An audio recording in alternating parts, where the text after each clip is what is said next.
Bonjour et bienvenue dans cette nouvelle vidéo en collaboration avec le Master Droit et éthique des affaires de Cergy Pontoise. Aujourd'hui, nous te proposons une vidéo sur l'exercice de la compliance en consulting. Tu es prêt? Alors, c'est parti!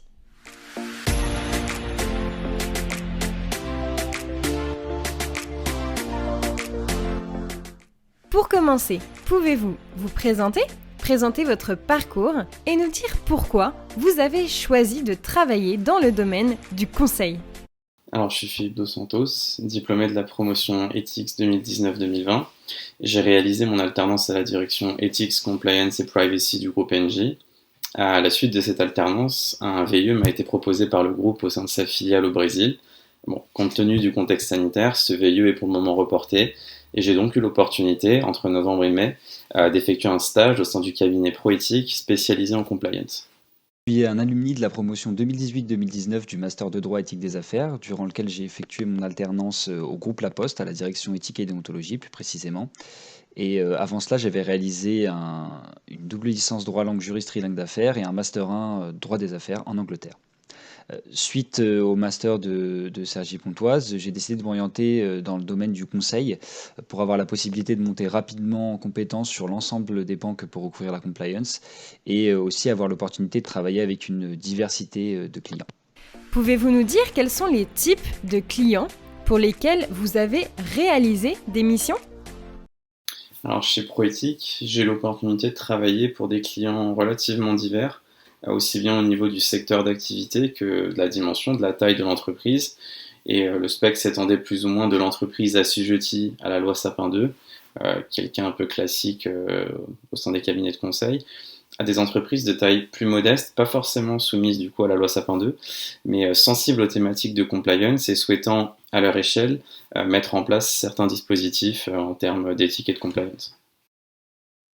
Étant spécialisé en conformité Sapin 2, la majorité de mes clients à l'heure actuelle sont de très grandes entreprises, notamment du CAC 40, mais pas que, ou bien de grosses PME.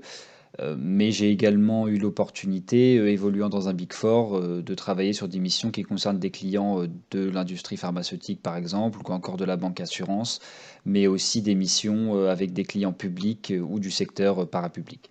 Mais alors, quels sont les sujets sur lesquels vous accompagnez vos clients ? Encore une fois, j'ai eu l'opportunité d'accompagner ces clients sur une grande variété de sujets, bien qu'encore une fois, notamment relatifs à l'application de la loi Sapin 2. Tout d'abord, et de manière assez classique, on accompagne les entreprises tout simplement dans le déploiement d'un programme de conformité anticorruption et de ses nombreux piliers. Donc, je pense notamment au plus classique, cartographie des risques de corruption et trafic d'influence, dispositif d'évaluation des tiers, dispositif de formation des collaborateurs. Mais on peut également accompagner ces entreprises en amont ou à la suite d'un contrôle AFA, ce qui peut impliquer forcément le déploiement d'un programme de conformité anticorruption, mais on peut aller beaucoup plus loin.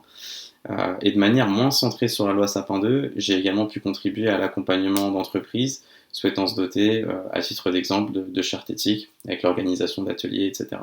J'interviens auprès de mes clients sur 3 axes principaux. Le premier, c'est celui de la prévention, donc de la conception et de la mise en place d'un dispositif pertinent et adéquat aux besoins du client en question, mais également aux attentes du régulateur. Donc, par exemple, un des piliers de la loi Sapin 2 pour la conformité anticorruption. Le second axe, c'est celui de la détection, où là, on va plutôt être dans la partie test de l'efficacité d'un dispositif déjà en place pour identifier le plus tôt possible de toutes les situations ou les transactions à risque.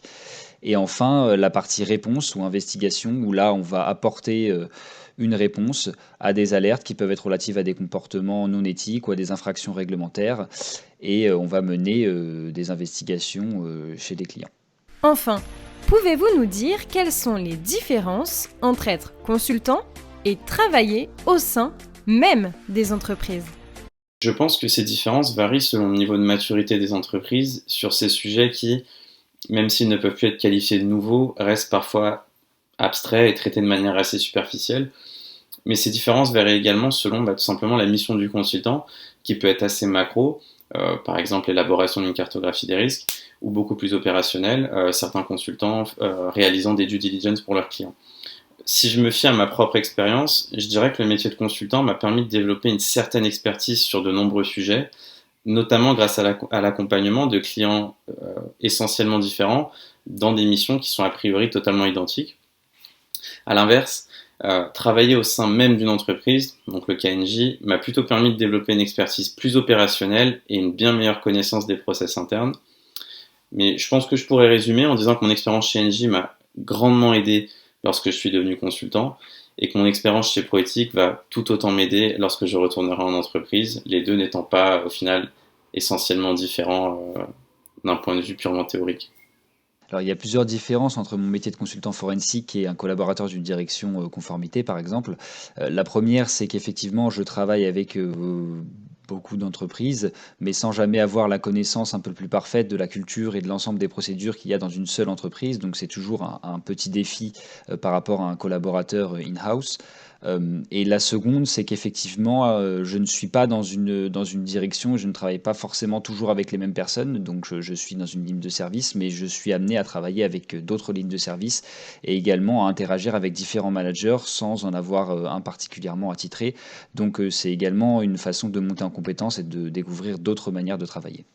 Voilà, cette vidéo est terminée et j'espère qu'elle t'a plu. En tout cas, n'hésite pas à nous laisser un commentaire, à t'abonner, à liker la vidéo et moi je te donne rendez-vous sur mon compte Instagram Le Droit en 5 minutes pour pouvoir échanger ensemble de vive voix.